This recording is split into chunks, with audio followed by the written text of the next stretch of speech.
त्रिदलं त्रिगुणाकारं त्रिनेत्रं च त्रियायुधं त्रिजन्मपापसंहारम्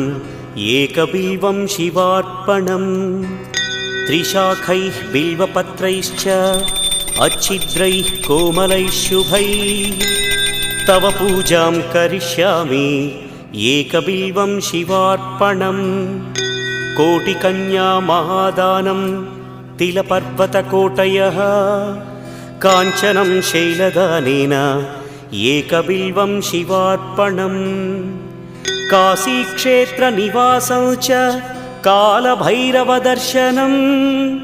प्रयागे माधवं दृष्ट्वा एकबिल्वं शिवार्पणम्